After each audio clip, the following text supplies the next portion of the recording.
You're very welcome to the Belltable Art Centre. And before I speak to sort of open the proceedings this evening, a small couple of housekeeping things. So Dominic has asked, would you all, those of you who are reading, would you all double check that you have a copy of the reading that you're doing with you? If you don't, Dominic has copies of all readings that are being done this evening. You may have seen on your way in copies of the 50th anniversary edition of the Stony Thursday Book, and they are free to take away. So do feel like taking a copy or copies and sharing that lovely volume of poetry with your friends and family and foes and so on. So you're very welcome to the Belltable Art Centre. It's more an ordum fáilte a choróibh go léir chuig an airtlan álann seo a nocht. Táimid seo chun chuige bliain the Stony Thursday Book a ceiliúradh. Bhálum fáilte a choróibh na fillí go léir agus go háirithe roimh na heicethirí John Liddy agus Jim Burke. Distinguished guests, representatives from the Limerick Writers' Centre, the Limerick Arts Office, fellow poets, and the founding editors, John and Jim in particular, I am honoured to welcome you here this evening. It's a very special evening in the cultural calendar of the city, where we come together to celebrate 50 years of the Stony Thursday Book. The event, of course, is part of the April is Poetry Month, curated, as always, by the energetic Dominic Taylor. I want to thank the Limerick Arts Office and the Belltable for their unwavering support. As a cultural sociologist, that's my day job, and as a poet, I'm interested in how creativity and cultural expression manifests itself. And I'm particularly interested in what happens outside the mainstream, on the margins, and outside of the metropolis. For much of the 20th century, Limerick City had a maligned reputation. It was routinely portrayed, stereotyped as being priest-ridden and culturally moribund. There were certainly constraints on society, but there is another version of this narrative. I hold that when we think about the 20th century, we also need to look at how writers and poets in particular responded to these constraints. Creativity is like an underground river or a spring well. It will always surface and find its way. Limerick City and County has a long poetic tradition. We can witness this in the work of the Maid poets, in the sublime writings of Michael Hartnett, in the gatherings of poets like Desmond O'Grady and others, in the famed White House Bar. So the 1960s may have been culturally grey, but in Limerick we began to see the emergence of new cultural settings and experiences. The counterculture arrived in Limerick. There were beat clubs, and most significantly, the advent of the castle poetry readings in King John's Castle. It's in this wider context that we must first see the emergence of the Stony Thursday Book. In 1976, John Liddy and Jim Burke bravely stepped into the breach and decided to edit this important journal. Later on this evening, you will hear all about how the journal got its poetic name. For 5 decades, initially under John and Jim's stewardship, and then guest editors like the late Mark Whelan, Joe Slade, Mary O'Donnell and Liam Liddy, the Stony Thursday Book has stood as a testament to poetry and the cultural vibrancy of Limerick City. The journal has moved between Limerick and Madrid. It has grown under a series of guest editors like Victoria Kennefic and Martin Dyer, and it has attracted contributions from globally renowned poets like Seamus Heaney, Paul Durcan and Michael Hartnett. The Stony Thursday has always been inclusive, yet it has never been insular. Its launch events over the last 5 decades have been significant milestones in the cultural life of the city. From my earliest days, I've always loved the musicality of the journal's title, The Stony Thursday. As a young boy, young man with aspirations to write, I would have repeated the name of the journal in my head, Stony Thursday. To my poet's eye and ear, the title suggests that it is Limerick to the core. It's part of the cultural fabric of a city built on limestone. The title for me summons up something solid and lasting, but also a point of view that looks at things slant. It always brings me to the street where my maternal grandmother, Bridget Kennedy, sold root vegetables from her front door, and where the poet Sean O'Tuama ran his tavern for 6 years in the 18th century. Like many others, when I started at my poetic trade, the Stony Thursday was in my sights. To be included in it has been a personal highlight. The Stony Thursday Book remains an important literary journal.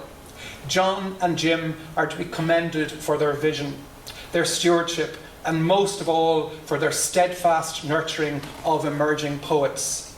Their leap into the dark in 1976 was well worth it. How gorgeous. So let us celebrate this magnificent achievement this evening. And how better can we celebrate it but hearing from many of the contributors to the Stony Thursday Book. So we start with the founding years, with section 1 of this evening's event, the founding years 1975 to 1982. And those volumes were edited by Jim and John. And to read from the founding years, we have Kieran Bevel from the 1979 issue 7. Kieran, do you want to take whichever microphone you want, Kieran? Yeah.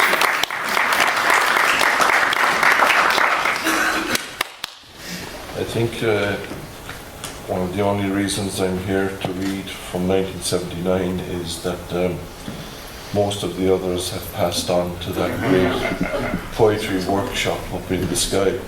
Anyway, this is a poem called The Sign of the Cross. Fists thumped deep into pockets, removed. Fingers fin the font. Flick to crest of head. Cormorant plunge to breast. Then swing from blade to blade of shoulder. What contorted esker slid and shaped the face of Ulster? Touching the head that wills not to reason, touching the tabernacle of the smitten heart, touching the shoulder, a hero's hearse, tilting the torso to accommodate the coffined corpse, touching again the shoulder, armchair for the weary butt of rifle, the crossed heart goes heavenward, or spread-eagled for reprisal, an aim exact as sin, direct as pain, Father, Son, and Holy Ghost. Amen.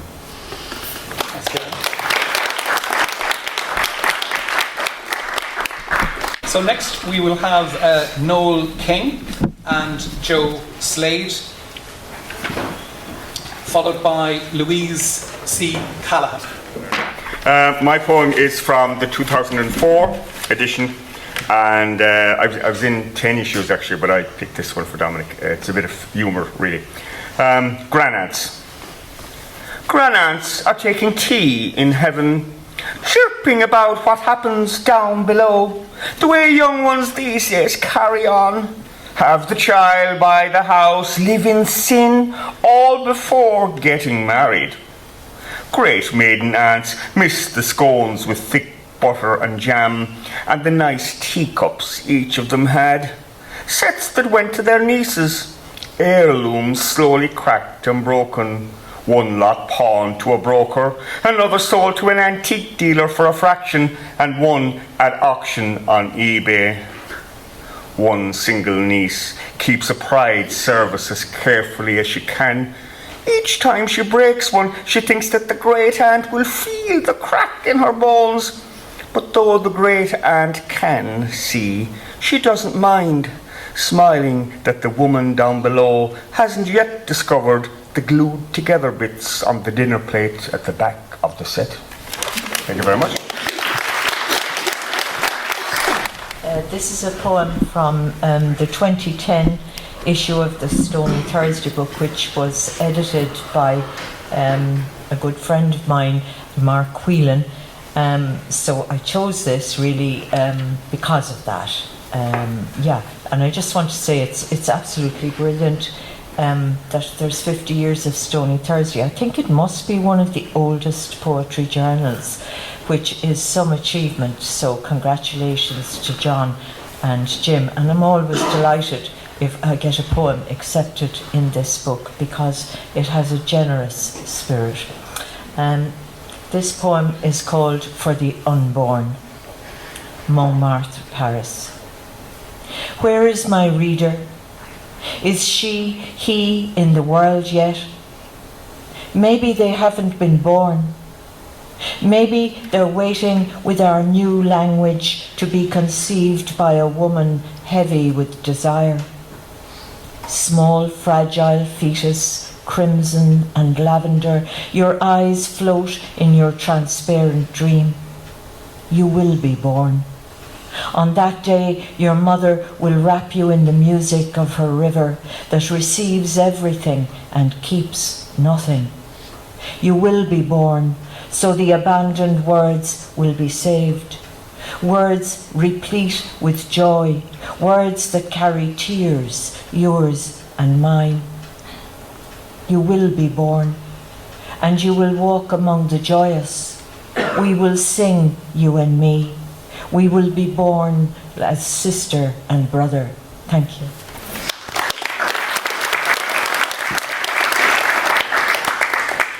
So next we have Louise C. Callaghan. Louise. And by coincidence, the edition that Louise was published in was edited by Joe Slade. And can you remind me what year? I couldn't. 2012, number 11. Relatively recently. Thank you, Joe, for publishing it. I've always had a fondness and a felt strong connection with Limerick, and it was very important for me to be able to come here today and read. The poem I'm going to read is that poem, yes, and it's very short. It's called Rock and Stone, from the 1993 edition. Yeah, it's a very short poem, as I say. I spent a winter living in Inishmaan some time back, and I've been back many times since then to Inishmaan, mostly then as a holiday maker, but that winter I spent there, I was living in a rented cottage, and stone cottage, and working, and it's not the most homely place, but somehow from the very first time I went there, I felt a sort of a deep connection with it, and it really went deeply into my imagination. So this poem remembers back to the first visit. It's both a kind of an impression of the terrain and the tiny fields and the miles and miles of stone walls, and the heat that first time I went, it was like a Greek island. But the poem also remembers an encounter I had, and the opening line goes like this: I must go back, which suggests some kind of unfinished business, perhaps something which must be resolved. I'm only giving you that introduction partly because the poem is so small, so short, and it's over almost before it's begun. Rock and stone. All the same, I'm going back to find the field of a single haystack. The fuchsia hedge I lay beneath, blanketed for a night by woven air and high black sky. In my mind's eye, everywhere is squared by rock and stone. Oh, I must go back to see if anything, even a word, can be redeemed.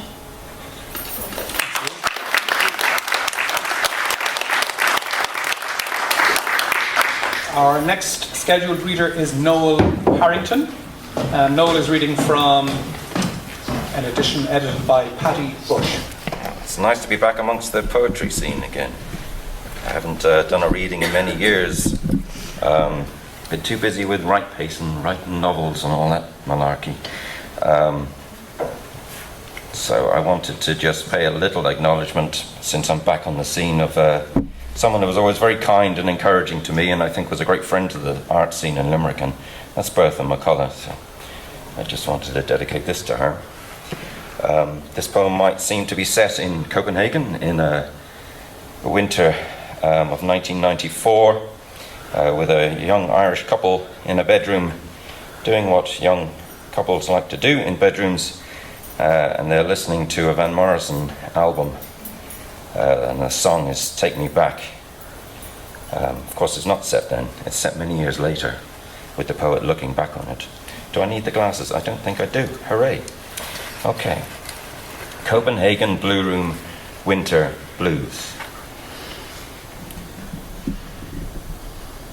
On the bed in the blue room, as hymns to the silence float on the stove-warmed air, in supplication you and I, in supple, subtle supplication, turning fornication into wine, into wintered, stove-warmed, hymn-singing wine.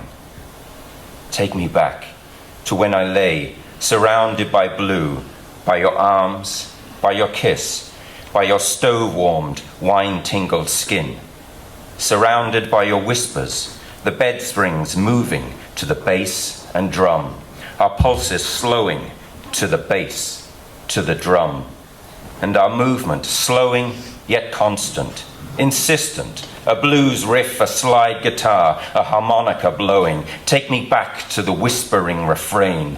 Oh yes, take me back. See my eyes as they close on the present that is past, looking to the future that is now. And what did I see? In the blue room, with the bass and drum, and the love made flesh, in the stove-warmed air, amid the chill of a Copenhagen winter, with our lives unfettered and our senses pleasured, what did I see? Was it this me? Thank you.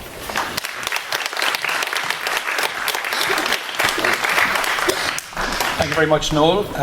We move on now to number 14, published in 2015, edited by Mary O'Donnell, and our readers are Caleb Brennan and Vivian McKetchin.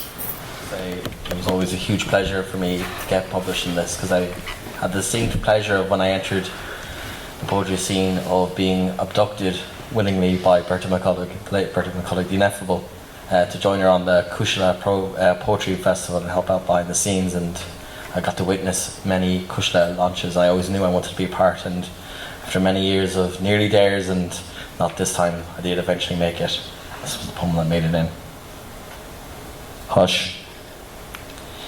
Even outside the wind blows with harm, but the water in here is warm, just like our bathing skins. As I pull back the shower curtain that blocks out the world, you hush me in case we wake the kids. Grabbing the towel carefully, not dipping it, I've thrown it over your shoulders the very way I threw my jacket over you during the rainy night we blocked out the riots. That night at the tower, the fireside, the river ablaze, our hearts blown clear open like a shop window. Even now, as we dry ourselves, we can hear them outside. They'll always be after us, I whisper. You hush me in case I wake the kids. Thank you. Thanks.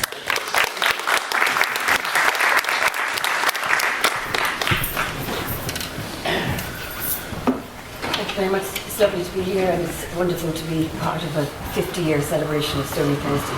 And I came to Limerick for a year nearly 40 years ago. So, I'm not leaving now. Okay, so this poem is called Sometimes. Sometimes it's a smell that brings them back, to do whatever it is that ghosts do, to tangle up the present and the past. Sometimes it's music played pianissimo, or a song sung softly on the radio, heard in passing, catching us unawares. Not for you such glamour, such melodic music, just the buzz of a blue bottle caught inside, and you appear, silent footsteps round the door, eyes focused as you spring onto the chair, then to the window ledge effortlessly, and catch the buzz under your powerful paw. Silence.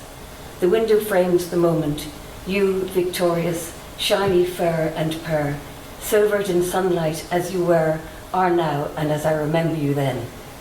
But the buzzing breaks through, the glass is clear, the silence is lost, and I stumble on through the tangled barbed wire of another day without you.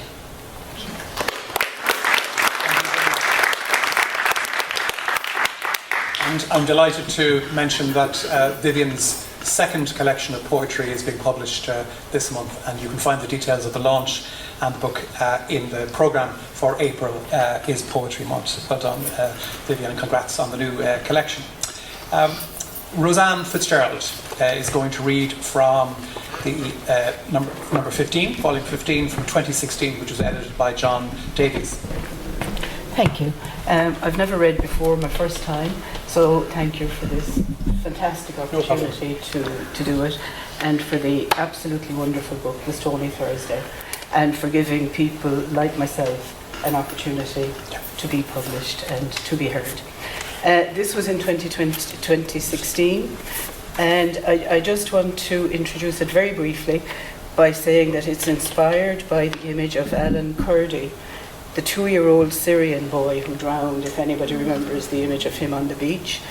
It's an image that is shocking and horrific and cannot be forgotten once seen. And also the Iranian migrants in the jungle at Calais who sewed their own lips as a cry for help. So this poem was really inspired by those images, and it's to take a little moment to remember. So you fear me, I know, above the scent of my earth, of my people. I, who know terror, smell it on you. You sense me, not as who I am, not as me, but blindsided, like a swelled surge of sorrow edging close, too close for comfort. My lips, dry, bleeding, sewn mute by my own hand, binding the horror I will not name, cannot speak. I am the displaced. No outstretched hand parts this sea, make safe my journey. Drowning in the salt of my tears, the bodies of my children I offer to your shore.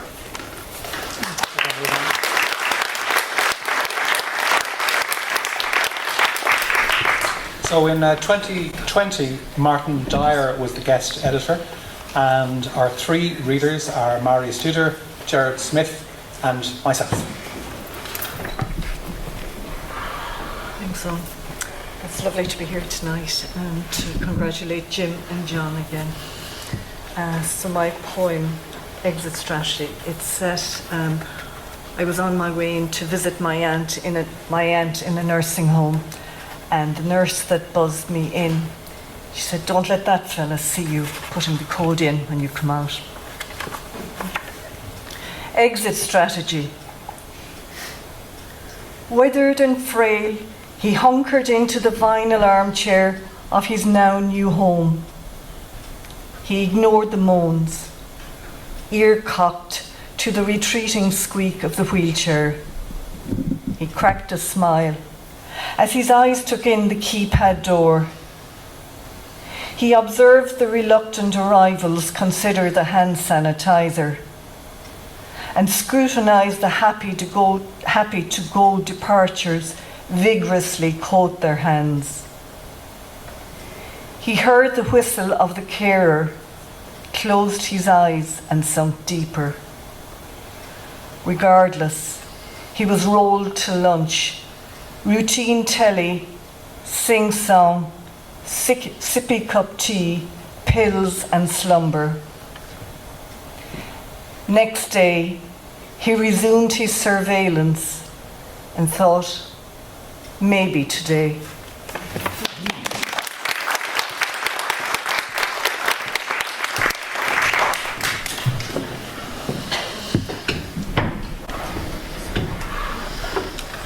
It's a great pleasure to be here for this event. My association with Stony Thursday goes back almost 50 years. I think the first time I appeared in it was issue 2 in 1977. The poem, and I think it's important also to commend the local Arts Council for continuing to support the journal. We're losing a lot of print poetry journals. The poem I'm going to read is entitled Faddle Alley, and it's in memory of my first publisher, my first mentor in poetry, the poet and translator from the Spanish, Michael Smith.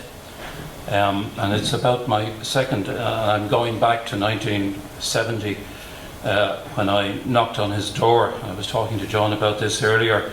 And there are various references in this poem. One of them is to the American poet Jack Spicer and his poem Billy the Kid, which John Liddy's relation, the poet James Liddy, managed to get from Spicer for the New Writers' Press to publish. These were hand-printed books at the time, and I played some part in hand-setting that poem. And the other reference I just want to mention is the poet Charlie Donnelly, who had, of course, fought on the Republican side in the Spanish Civil War, and New Writers' Press, in a sense, resuscitated Donnelly, who had been forgotten about, and published his poems back also in the 1970s. Faddle Alley, in memory of Michael Smith. The second time we met is gone from memory, so I can only imagine it. Early February. I was ready to creep away when you opened the door, your fingers stained with ink for verses you were about to print. You had been out in the backyard shed, picking letters from the alphabet for Spicer's Billy the Kid. Then, behind your gauzy curtains, the conversation turned to Charlie Donnelly, who had a cause and fought for it under the red flag. There was a candle burning for the poets of Spain and reminiscence of the North Wall dredger man. But most of all, your time in the Sierras, old towns of Castile, the villages of stone and dust where they still had Good Friday crucifixions, and the hired musicians played all night the flamenco songs of Andalusia. Maybe you mentioned Mangan and Zosimus, whose daily rounds were through the streets I came in from, an anecdote at every corner spoken in the vernacular. Was that the day you showed me your poem about a bellows and an old pot painted black? The day we went to look for Fadal Ali. Thank you.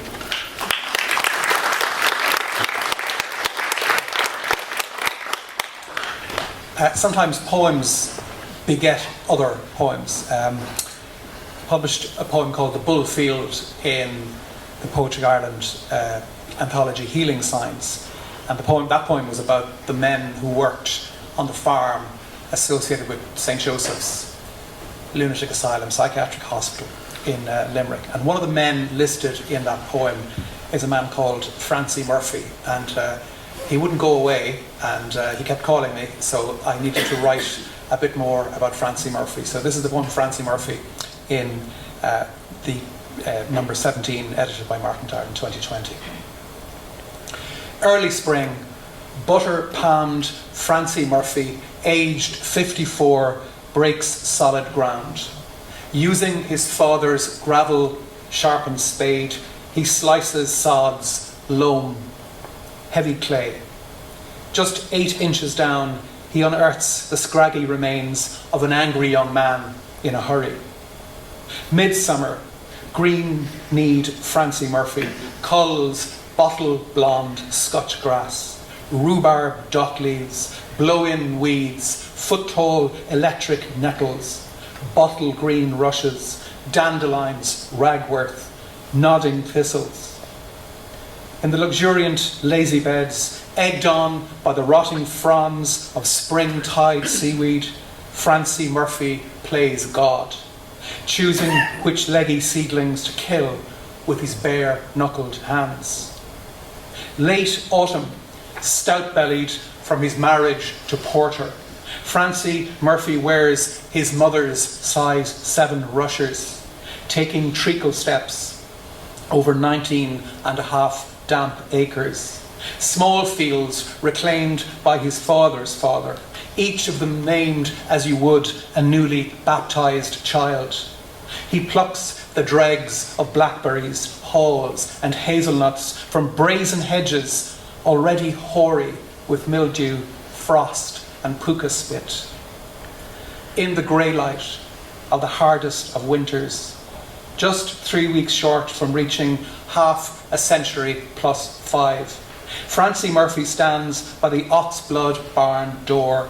A cincture of rope secures his 3 coats as he stews on the bones of his life with no one but a mongrel bitch for company. Thank you.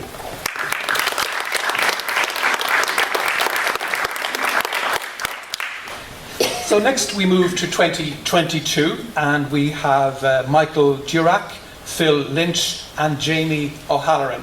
So Michael, are you here? Thanks, Michael. This poem comes with an acknowledgement to Patrick Kavanagh and his mother. The music of milking. Milking the cows in that drafty barn, hands, teats and bucket, contrived to make music. The discordant staccato of the tune-up notes as jets strafed the empty galvanized pail. Then, between adagio and allegro, liquid on liquid as the milk accumulated. And finally, the legato sostenuto of white rain drenching rich froth, cow and boy in warm harmony, when, like Kavanagh's mother outside in the cowhouse, I made the music of milking.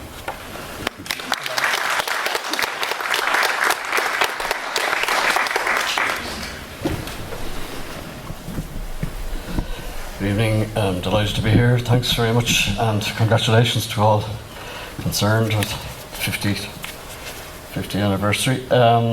Mine comes from number 18, edited by Anne-Marie Nicaron, so many thanks to Anne-Marie for this.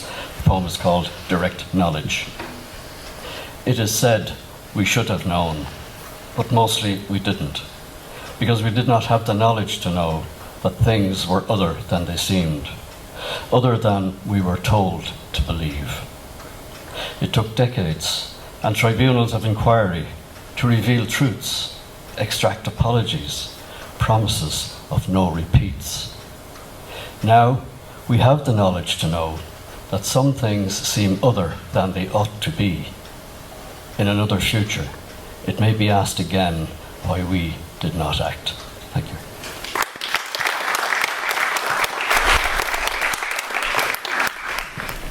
I'm grateful to be here and that Anne-Marie Nicaron chose one of my poems to be in here. I feel that poetry brings me to Limerick.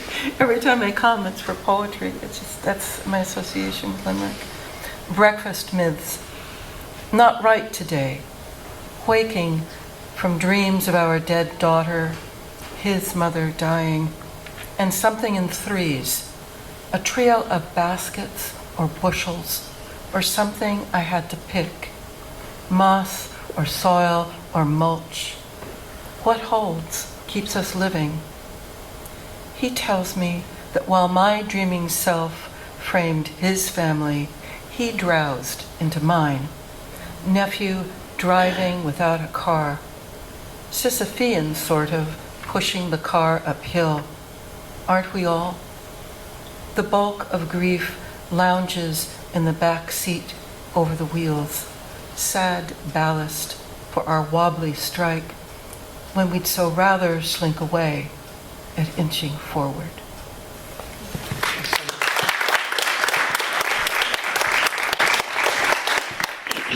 I was really struck looking at the various editions of the Stony Thursday book to the range of guest editors and their status and their work in their own right. And in 2024, a really wonderful poet, Victoria Kennefic, edited number 20 in 2024, and Ruth Marshall is here to read Monochrome Lament.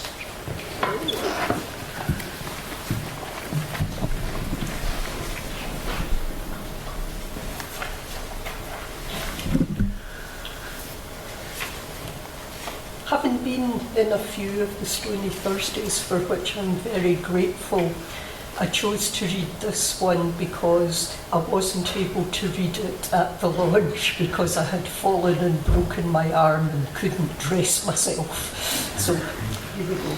Monochrome Lament.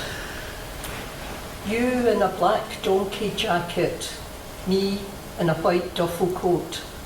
Shadows filled your hollow cheeks and ringed your dark eyes. We were a black and white photograph. What a laugh. You had a red light in the bathroom, a rat up on the windowsill, trays of paper, jars of chemicals, prints hung from a miniature washing line. We were a black and white photograph, no autographs. Your darkness was my light, a roll of negatives to my positivity. Your bright days were my night, but still we generated electricity. We were a black and white photograph, sparking Van der Graaf. We rode circles around each other, wheeled within wheels. You bought me a second-hand bicycle. I traced spirals down your back. We were a black and white photograph drawn by spirograph. Oh, we fell out of love but still fell into bed. Winters were cold, we were kind, and the earth still shuddered at night on the Great Glen fault line. We were a black and white photograph. Check the seismograph. When you locked me out to escape me, I banged on the bathroom door. I think we took it in turns to go crazy. We made whirls of howling contrasts. We were a black and white photograph, our ending choreographed. You found a Harris tweed jacket in Oxfam. I knitted a Fair Isle sweater. Maybe that was our unravelling. We both needed a bit more colour. We were a black and white photograph, torn in half.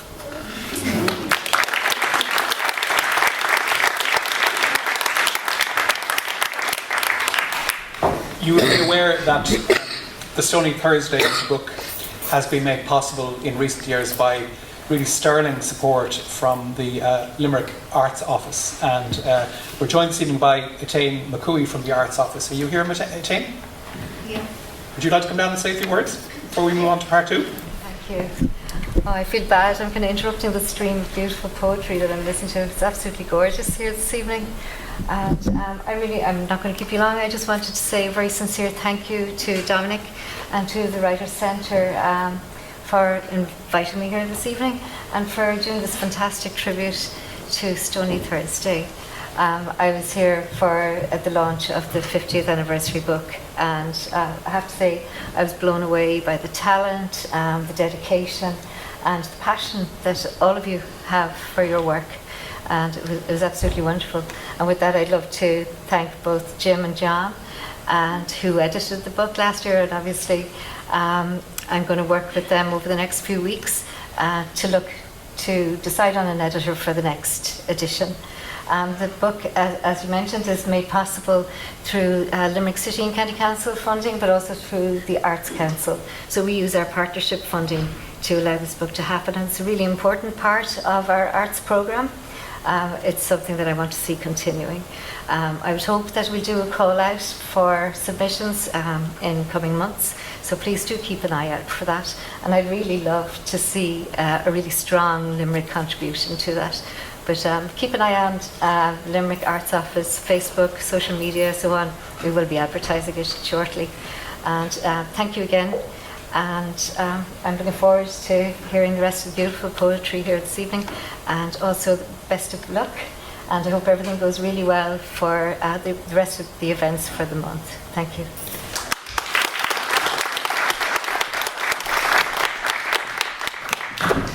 So I mentioned at the outset that we would hear a little bit about the background to the old, I was going to say the old Limerick Journal, to the Stony Thursday Book. And so we now have just a brief interlude, about 7 minutes of video content, some voices about the origins and history of the Stony Thursday.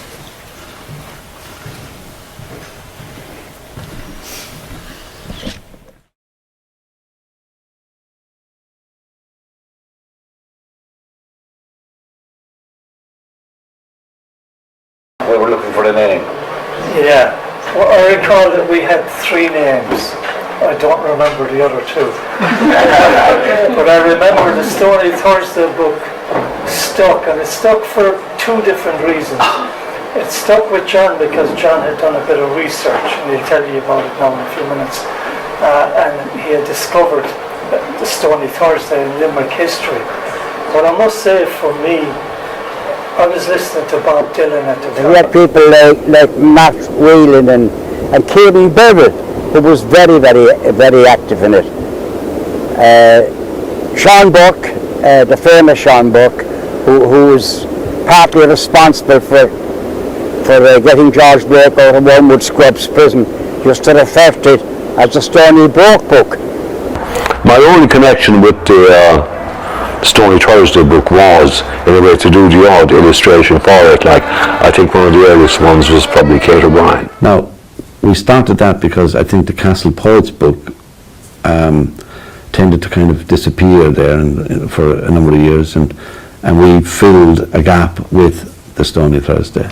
So, in actual fact, in 1974-75, I think the first issue of the Stony Thursday was published. We decided that we'd do this magazine. He kind of came up with the name, the Stony Thursday Book. Now, I must say I like the title for different reasons. Bob Dylan had a song called Everybody Must Get Stoned, and I could see that kind of side to the title. And we both agreed on the title, even though John's cousin James Liddy often referred to it as more of a Maundy Thursday book. I think we felt Limerick needed a voice and it needed a presence in some form of way to address culture, and that's what we thought that the Stony Thursday book would do. That instead of people throwing stones, the way John saw it was that, look, here they'd be thrown out expressions and ideas, and it could be good for Limerick. The origin, as I mentioned in the beginning, was simply on that journey. We talked about Stony, and then when we got back, and I think that one of the truisms attached to the origin or the beginning was the fact that there was a lovely group of people in Limerick at the time, Willie English, Claude and Darina Byrne, and they were running the Castle Poets group, and that was powerful, and they encouraged me to get involved in that. But we felt we wanted something probably what we would call then modern, contemporary, different, etc., which is quite natural, and I think that's kind of part of it. Jim may have some other idea here, but Jim. Yeah, I'd agree with John that the 60s gave a lot of promise, and then when we came into the 70s, we were still carrying that promise. And in fairness to John, he's a really go-getter. When he gets something into his head, he usually sees it through. And we met, as John said, we met extraordinary people. One of them being John's cousin, the very great poet, James Liddy. And James Liddy at the time had a magazine running in Dublin. So who better to give us advice and also to supply us with poems.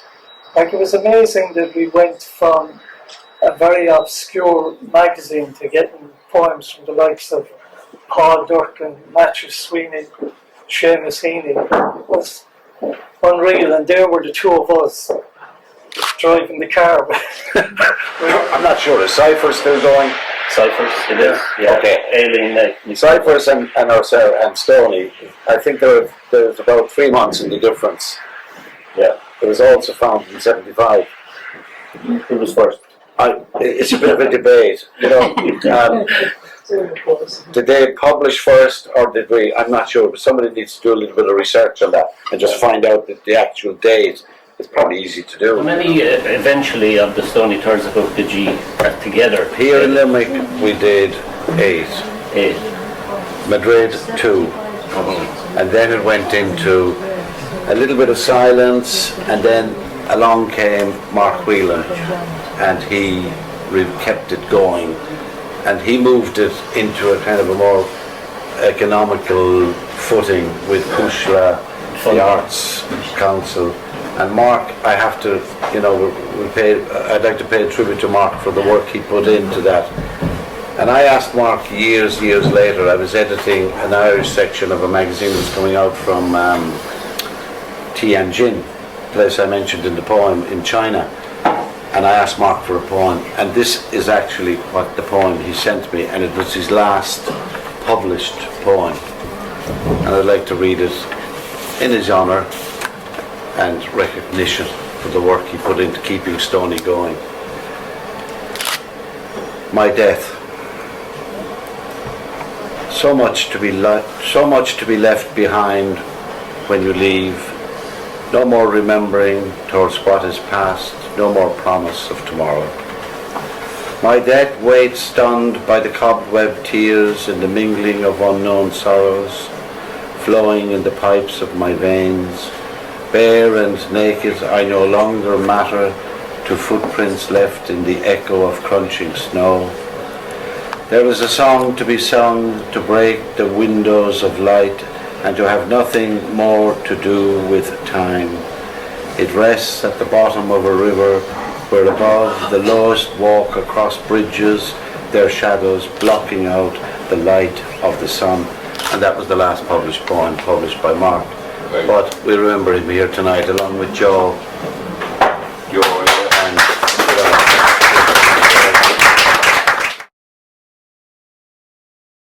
we now move to the main act, and we will hear from John and from Jim, who are going to read from early editions of the work. So, John, Liddy, it's all yours. Good evening, everybody. It's another event, a Stony event, and I'm struck by the living voice and the voice that has left us. And Jim and I thought that we would read something by those who have left us, who are gone. Now, to begin, Jim asked me would I read a paragraph from an editorial from one of the early Stonies. And I said, yes, I'll do that. But it's an editorial that appeared in the 4th edition. And it was shortly after a few Limerick poets, myself included, were invited to Trinity College, and we went up, and 4 of us, and we were greeted by somebody at the gate asking us where were we going and what were we doing here. And I said, we're here for a poetry reading, we've been invited. And they said, sure, where are you from? And I said, we're from Limerick. And they said, sure, there's no poetry in Limerick. And we eventually did find the place and gave our reading and came home. But I kept thinking about that comment. And so I wrote an editorial with Jim called To the Trinity Student and Her Ilk. But I finish it with, I'm not going to read the entire editorial, it's a bit of a rant. But the last paragraph goes like this. And I have to say, Limerick has come a long, long way from when this Stony Thursday 4th issue was published. The magazine, as one reviewer put it, is doing its very best to reverse Limerick's unliterary reputation. We all know what happened to Kate O'Brien's work. Whether it succeeds or not is immaterial. What matters is the fact that it has brought and will hopefully continue to bring the work of poets and artists, known and unknown, good or potentially good, Limerick or otherwise, to the interested of the city and further afield. It has invited criticism, good and bad, and has, by its presence, initiated chit-chat on a street corner or stretched an attitude over a drink in the local. It has made noise in areas accustomed to an unhealthy silence. That, for my money, is the real sign. And so that was the end of that editorial, and a bit of a rant as well. So Jim is going to begin. Good evening. Thank you all for coming. It's lovely to see you here tonight. And John and I are both delighted to be still here. The first poem I'm going to read tonight is by the renowned Belfast poet Fred Johnson, and it appeared in the second edition of the Stony Thursday Book in 1976. He submitted an English poem with a French title. John and I delightfully accepted Fred's submission. Les Autres.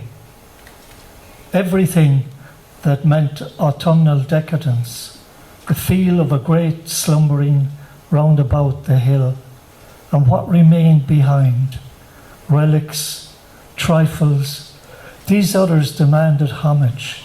Their images were stone-cast, idyllic structures, piecemeal applied to the tired corners in my mind, so that they wore a great and honest dignity. The dignity of slaves, a smashed glass wine bottle, the taste of grated cheese. I adored all these things, beautiful because there were so much trinketry, humble because so much had gone into the business of their purchase. These others were wreaths rooted, circular in the summer which is yet to end. A marble eye came up out of the thirsty tomb. You proffered a hand, touched off the trigger. Remember? Everything was shared, buried, the music of the last dance under an Inniscarry lamp, drunk as fools. So, John. Bishop of Cork murders his wife, Paul Durcan.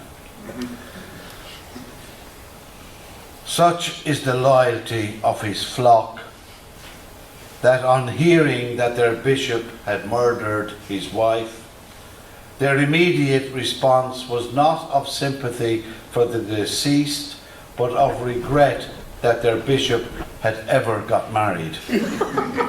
Said one old-timer by the lock, "He is a decent man, he should have stayed single." And an old virago in a hood cloak in the glen decanted, "Oh, the wicked trollop, oh, the poor old boyo." The body of the deceased woman, who in her teens was renowned as the Queen of Skibbereen, was found underneath the colour TV set in a hall in the west wing of the humble palace. Apparently, she had tried to prevent her husband from watching Match of the Day. Foolishly, and some would say sinfully, she had wanted to spend the evening in a more intimate manner than watching a football match. The couple had no children that were known of. In latter years, it had been well known that his wife had long been a thorn, if not a spear, in the bishop's side. Frequently, she had embarrassed him by chirping up for women's rights, and on more than one occasion, the bishop was fond of regaling cronies with tales of how his mother suckled him on porter, when she objected to his excessive drinking. He was heard to remonstrate with her, "You're not a patch on my mother, you skivvy, you." The bishop will recuperate from this unfortunate incident on an island loaned to him by a government minister. Meanwhile, the remains of his wife have been chucked into the River Lee. There will be no funeral. That half as well as Paul Durcan would have done it, but anyway, that's to Paul. The first female writer published in the Stony Thursday Book was Maeve Kelly, novelist, poet, short story writer and feminine activist. Maeve featured in the summer issue of the Stony Thursday Book in 1976 with a poem titled Monthlies. Maeve and Fred Johnson both received Hennessy Literary Awards in 1972. Monthlies. 1. Enter the subsidiary devil, brought of my blood, seeped in countless thoughts from puberty to this decadence, part of my life, devil, reappear with forked pain, flute swelling to annihilate thought, humour and joy. What profit from such despair? No profit. Only loss acquaints the empty womb as monthly tides ebb to futility. 2. When I dare to see my image in window pane or silvered mirror, it takes the strength to stand and challenge the dragged mouth and eyes, the horror of inevitable end. I see reflected the dissolution of sun, and the earth's fragments invade my flesh, and everywhere the resurrected, cursing their gods and their children's lamenting. 3. It is a little death, a bleak prophetic glimpse of ultimate despair, when that last union taints the mouth, and the last grimace preludes the emptiness of space. It passes. I arise. The stone unrolls. I was entombed in my own tissue. Now unfold the blossoms, unleash the sun to dance on freckled clouds. Let waters run, silvered by salmon to the waiting seas. I am not dead, but only on my knees. And one by a dear friend and former editor, Knut Skinner, whose wife Edna is here tonight. Thank you, Edna, for coming. The cold Irish earth. I shudder thinking of the cold Irish earth. The firefighter flares in the kitchen range, but a cold rain falls all around Liscannor. It scours the hag's face on the cliffs of Moher. It runs through the bog and seeps up into mounds of abandoned turf. My neighbour's fields are chopped by the feet of cattle, sinking down to the roots of winter grass. That coat hangs drying now by the kitchen range, but down at Healy's Cross, the Killispuglanan graveyard is wet to the bone. The Dublin writer Brian Lynch appeared in the spring issue of the Stony Thursday Book in 1977 with a poem titled The Legalised Marijuana Poem. Brian established and edited The Holy Door, a literary journal, and he also established Durris Press. The Legalised Marijuana Poem. When he counts 11 bottles in the room, he thinks the people here drink. 2 of the bottles hold flowers, faded. 3 hold water where faded flowers were. 5 bottles are empty, that someone has been drinking out of lately. And that then leaves 1 bottle, which has drink in it. And he drinks from it. Now he thinks time to number moral values. Agus seo Don Michael Hartnett and Georgia. Ba down glas Fwy smuint I glas glúbach go ciúan I bort na hagna. Bolabo, bolabanya, fawr pre milish fwy halav.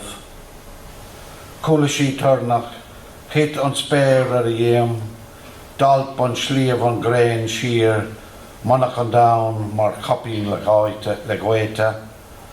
Cás a pushini fwy grúig vio a willig, fi a sula ruskelt, skredam vos ag loit on griandar ag lungchok, magome a colleen, ni ravein skien a gum, con the clown a chaval, magome a colleen, the hair. It was a green world. Green thoughts swung quietly through her mind's field.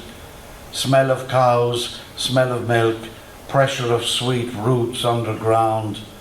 She heard thunder, sky fell on her back, hill swallowed sun, the world was quenched like a match on a windy day. Her pups turned in the live fur of her stomach, her eyes were open, a death scum ruining the wonder, the brightness. Forgive me, little girl, I had no knife to save your clan. Forgive me, little girl. John's first cousin, the poet and editor James Liddy, frequently contributed poems, translations and book reviews to the Stony Thursday Book.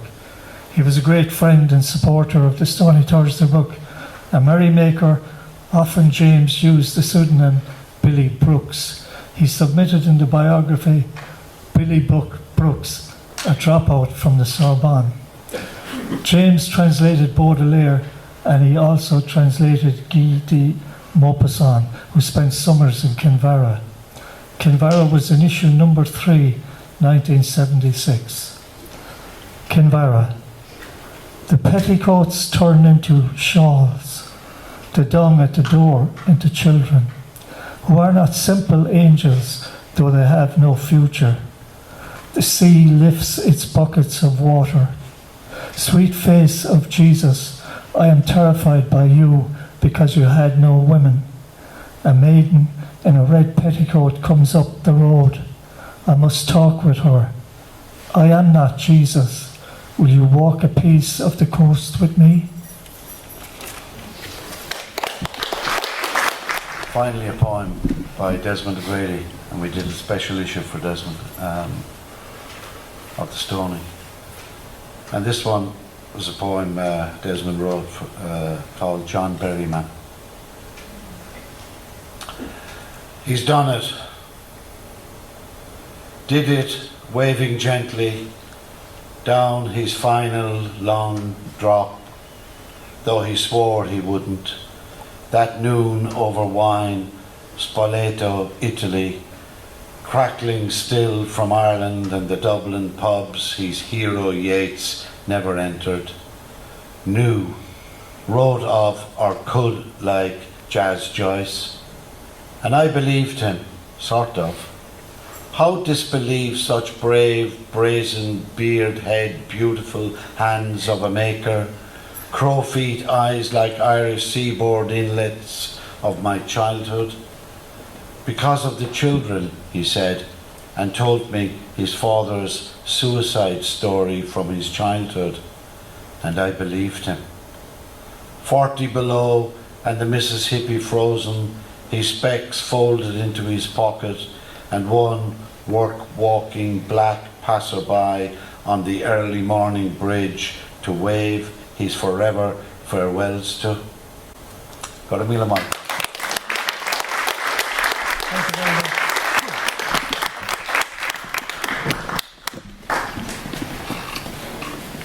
So before we have our final readings, I'm going to ask special guest Lujane Anand, who is going to read for us the Roll of Honour. Lujane, in your own time. Poems of sorrow, poems that healed, poems of memory. Tonight, we gather in your afterglow. Your names rise like a Shannon tide and stand unbroken, still speaking to us all. Seamus Heaney, Patrick Galvin, Knut Skinner, Brendan Kennelly, Gabrielle Rosenstock, Cyril O'Regan, Joanna Dillon, Martin Burke, Maeve Kelly, James Liddy, Sean Burke, Desmond O'Grady, Paul Durcan, Matthew Sweeney, Michael Cody, Art O'Connelly, Mark Whelan, Fred Johnston, Michael Hartnett, Liam Mulligan, Joe Tyler, Terry Murray, Leland Bardwell, Bridget Willis, Michael Fanning, Willie English, Cyril O'Karian, Hugh McKinley, Pierre Flynn, Joan Jordan, Guy Butler, Joni Hennessy, Girogi O'Donoghue, Kevin Higgins, Michael Curtin, David Lilburn, Mary Henley, William English, Jack Spicer, Charles Olson, Alan Ginsberg, Anthony Cronin, Leonard Holman, Denise O'Driscoll. Thank you.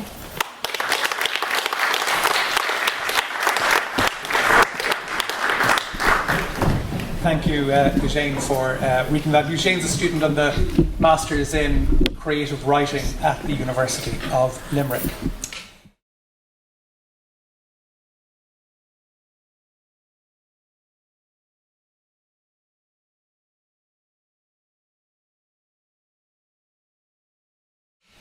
So our final set of readings this evening come from the 50th anniversary issue, which was edited by John and Jim, and we have quite a number of readers, so I'm actually going to ask all of you to come down to the stage at the same time, so we won't be all toing and froing. And the readers are Dominic Taylor, Tommy Collins, Amanda Maloney, Tom McElligott, Vivian Hennessy, Paddy McNamara, Seamus Harrington, Siobhan Flynn, Martin Murphy and Katrina Lane. So if you'd all like to come down and form an orderly queue on either side and read your poem. Thank you. Okay, thanks very much, Owen. My poem is a memory poem, and I was delighted to be in the 50th edition. I have a slight connection with the very first edition, in that I worked for my brother who ran a graphic agency back in the early 70s. And John arrives in after the first publication of the number 1 issue, and asked us to turn it into a poster, for sale poster. So there's a slight connection with it. Anyway, so my poem is called The Dictionary. My father urged me to read Webster's Dictionary, and along with the 8 volumes of the Waverley Book of Knowledge, these became the most thumbed books in our modest home. Just yesterday, while searching through old boxes, I found that dictionary again. My fingers flicked the mildewed pages until they stopped at water, and underlined in faded ink, a colourless, transparent liquid, destitute of taste and smell, with a specific gravity of 1. 5th class primary. Mr. Stan Downing's challenge. Learn a dictionary definition of a word by heart. I raised my hand, stood up, back straight, voice clear, and recited those strange words about water. My classmates sat in stunned silence as I reeled off that complex sentence, not understanding half the words I spoke. Much water has flowed under many bridges since then, each drop colourless, tasteless, odourless, yet somehow defining the course of everything. Thank you.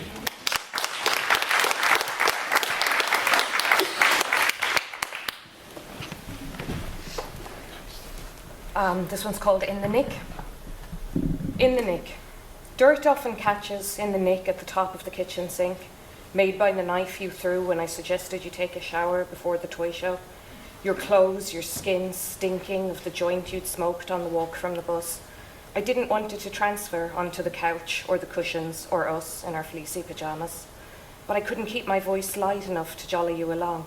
You wanted to sit and feast and infest us in the smell you insisted did not exist. I ducked. It hit the metal hard enough to leave a gash that has lasted longer now than our marriage, and I leave it to remind me why.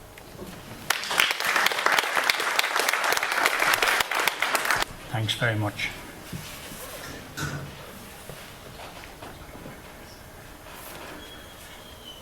never write about writing. That was the advice from Gregory O'Donoghue and others. Editors don't like it, publishers don't like it. Keep away from it. So that's okay, because this is not writing about writing.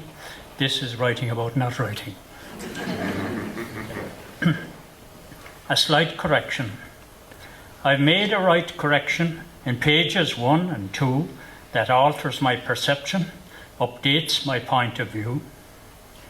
I've made a tight correction in pages 2 and 3. I'll practice this dissection beyond the nth degree. I've made a height correction in pages 3 and 4, in line with your direction that less is sometimes more. I've made a bite correction in pages 4 and 5, with solemn introspection I scan my muddled drive.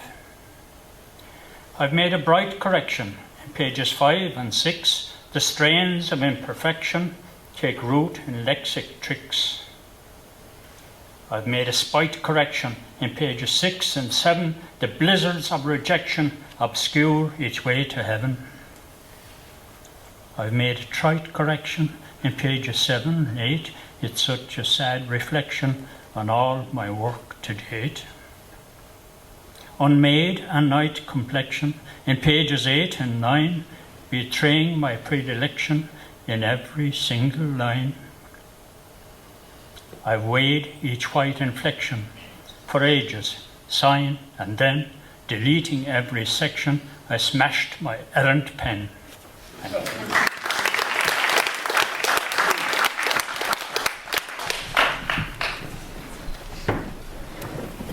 Thanks, it's a pleasure to be a part of this special evening. To my father's syllabification. Worm, you'd say, instead of worm. You tried to stop me eating them. I can still remember the taste, the feel in my mouth, earth and blood. You said Arden with a rolled R for iron, and my sister Catherine had 3 separate syllables when you called her name. Once we saw a hare sprint out of the heather to lope away across the bog. Pulling back spiny twigs, you showed us her home, called it a forum. I didn't know the word was form until I heard it on a quiz on TV. It made me wonder if you really knew everything. Are you going to a film? Not me. I went to the movies, ironed my jeans with 1 syllable and kept my college friends away. These days, when I see worms marooned on dry footpaths, I settle them back on their home turf. Look, Daddy, I'm the best girl in the world.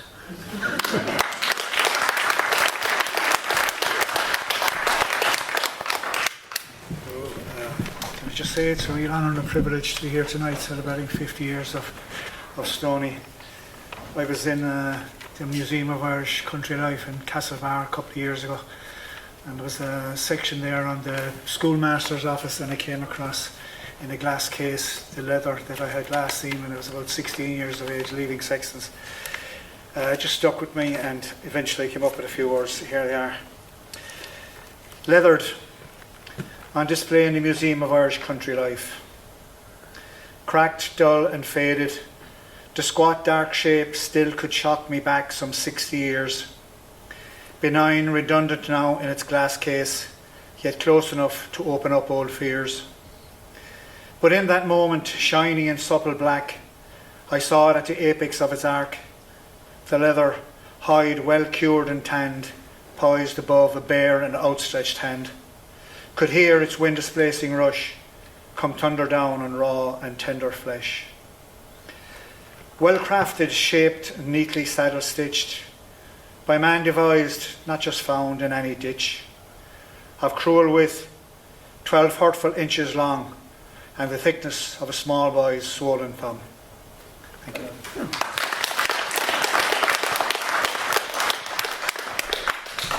Dígur measa chuide tá fiorúcha bheith so nacht agus gur míl maith goibh asmú gan siúd san uairsí.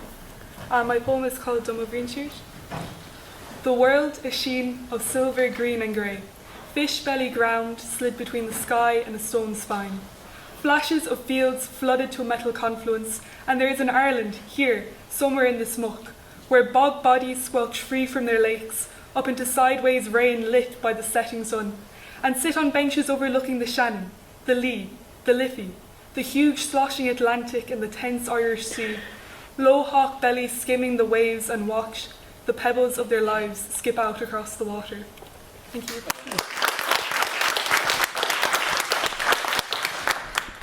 Good evening, and thank you so much for the privilege of being here this evening, John and Jim. My poem, Jazz in an Irish Kitchen, speaks to the fact that in a world obsessed with boundaries and borders, that these do not really exist. They are the mere fragments of evil, callous and cruel imaginations. Jazz in an Irish Kitchen. Cardamom crackles in oil, rolls in a ginger sizzle of garlic and pepper, charging the air, ionic messages sent from the east, rising from the pan and smacking the ceiling of my kitchen, swirling through the window, communing with the greasy clouds. The sun, too lazy to appear this day, shrouds herself again and breathes those low sighs of swift drawing sleep. Jazz is an evening sound, birthed in barrooms and fed by nicotine-stained walls, emboldened by the drums of Africa and fevered by gypsy strings. Oh, maman, Creole. Aromas of Asia in an Irish kitchen. On the radio, Django's plectrum picks furious riddles disguised as notes. Manouche. Rice water bubbles in empathy, swinging eights, and a content woman licks a drop of garnet from her lips. Thank you.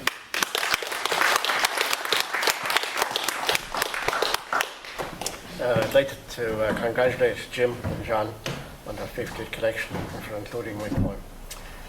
This poem is about grief, bereavement, taken from a farming background and even possibly effect on the animals involved. So, saying goodnight.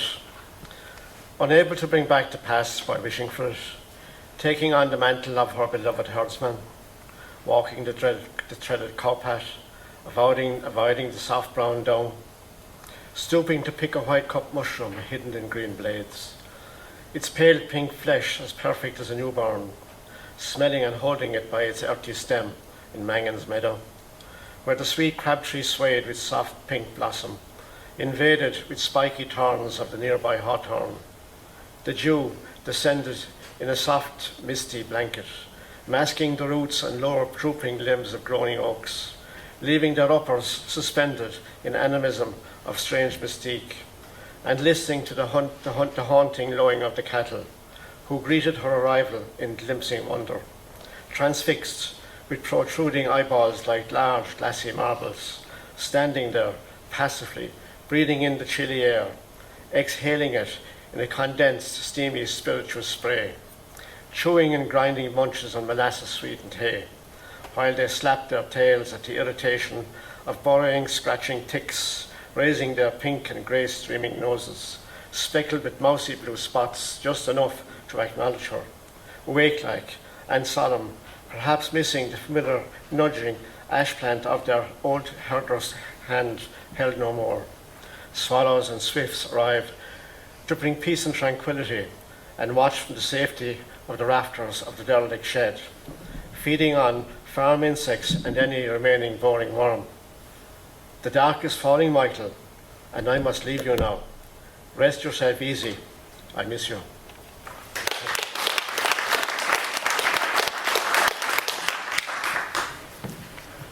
I want to thank John and Jim for including my poem in the 50th anniversary edition.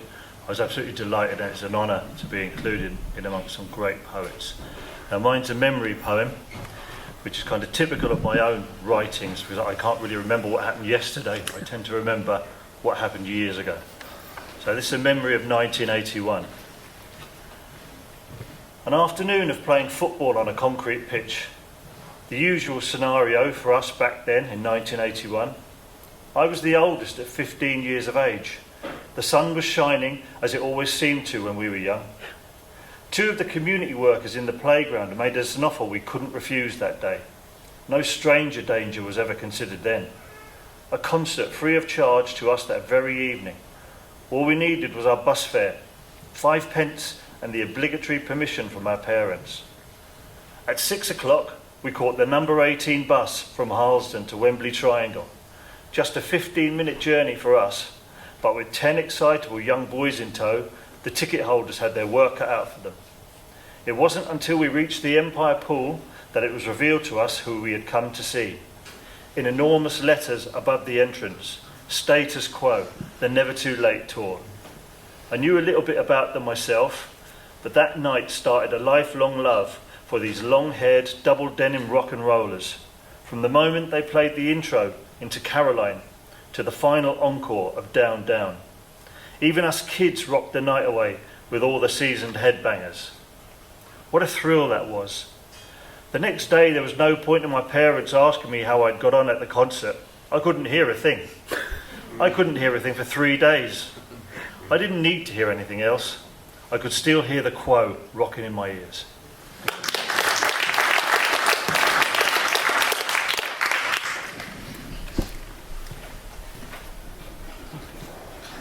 I think the last time I stood up here was about 12.5 years ago. I had another Irish poem in the 2013 edition, and nearly 300 poems later, I think getting that poem published then was probably what spurred me to keep going. So this one has had a bit of a journey as well. It started off as a 5-word challenge in Brendan O'Brien's pub sometime in 2019, and then was sent to France, and then I took the French version that came back and put it into Irish. And if anybody wants the English version afterwards, just let me know. But basically about the childish joy that you can still get from riding a bike. Sinné, Anish is féidir lom squeala le scréach seo an áthis gan teoran dar fia. Dating scarta in ard magaha, scradíil cosú le lanamh luchóireach, lig don scrad etalt séir ar a siúl, séite ag an mí a adíon am a chlós, a grogan me cuid grúige, beagánín óra ar jarrag malekna, fad is a géirium malúas. Ag brún na drithán ar nós an fáiste a casa, timppel is timppel a ríis na faca le na cháirde mar anlóga i lár an tairig. Telgam an fráma, sias le fána, go dtí is go dagam ar an féin ag séir rothlú, trí hráidna sérádica limní. Ligam óam na hanlí, ardíum a láv, umprium an grian os cion machin.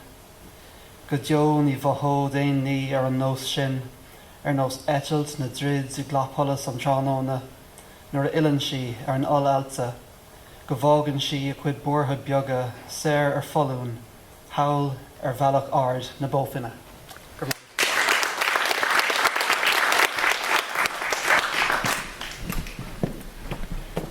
Díomh a cháirde a ghainúise agus a agathirí Jim agus John.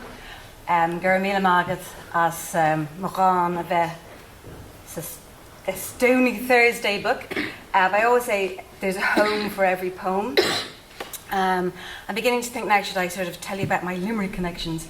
The first boy I kissed was from Limerick. And I kissed him in Connemara. Here tonight? No, he's not. No. But anyway, not far from here, he grew up Perry Square. But anyway, I was on Connemara and we went for a walk up at Boreen. And I was a young teenager. And we used to exchange letters. He was in boarding school then in Limerick. So anyway, I live up at Boreen now in Connemara. And last night in bed, I was just looking at my bookshelf, tidying my bookshelf, and that read pile, and a book I bought here in the fabulous second-hand shop opposite the museum. Oh, what's it called? Yes, it was A Rebel Act, Michael Hartnett. And I was flicking through it, just reading, and in that, the reason I'm referencing it now is I found great solace and interest listening to the litany, the Dead Poets Society. And I will read my poem actually for Gabriel Rosenstach, Chomai Martish Gavorshe Boss, Dirach Le Deni. But in the passage I read last night, Paul Durcan who was mentioned in the list, was complaining to Michael Hartnett that he had, bade his farewell to English, and Paul Durcan was lamenting that his Irish wasn't, strong enough to understand all of it. And Michael Hartnett was telling him, well, go learn it, go learn it. And what Paul Durcan said was that his Irish was 10 fathoms deep in his bones. I thought it was such a beautiful line. I said, I'm going to have to do something with that. And here I am sharing it with you.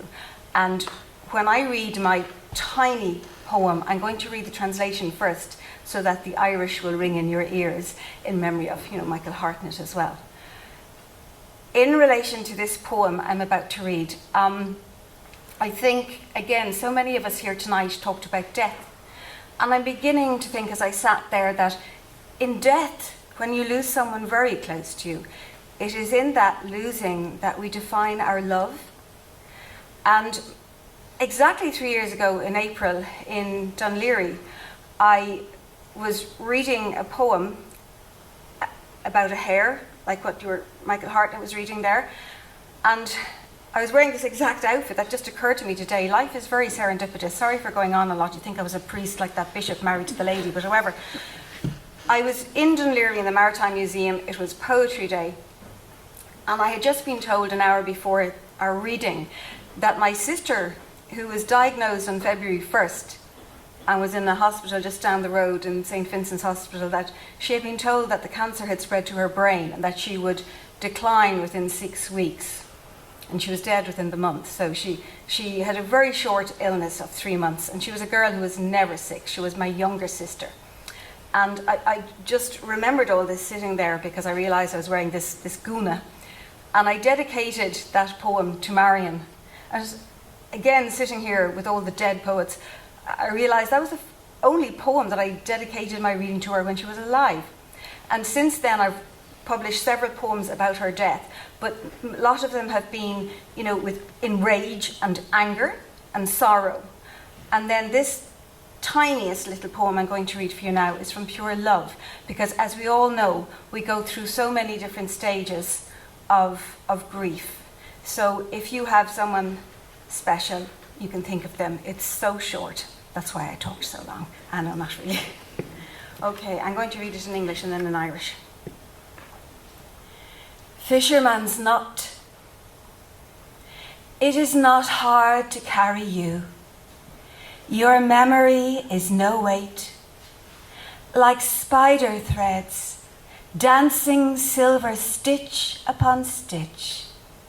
Your soul memory is so finely woven into me, a nest of gleaming gems, knit firm like a fisherman's knot.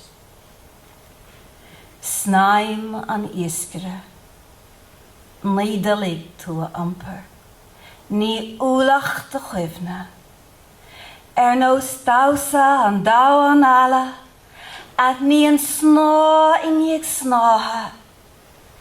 Tá chuivna danam, fitse go fínalta anam, mar nead, one show the sarth nitcha, atá ceangalta, có jocht dangan, le snaim an iskra.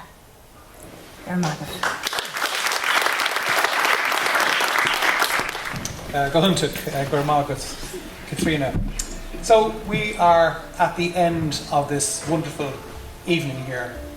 Limerick is clearly a city and county of poetry, and that has been made possible by the work of the editors, the founding editors, and the guest editors of the Stony Thursday Book. A few people we need to thank. These events are always collective efforts. I want to acknowledge all the help from Gary here in the Belltable Arts Centre. I need to thank Limerick Arts Office for their support this evening and indeed for the Stony Thursday Book. Lujane Annan, who read the role of honour. Dominic Taylor in particular, and the Limerick Writers Centre. And I mentioned earlier that Dominic's entry every year, Dominic Taylor, for the month of April, We are literally inundated, in a positive way, inundated with events, readings, with support for poets, young and old, starting out and established. And he has just incredible energy. And I really do want to thank Dominic for putting this idea together, of having this together.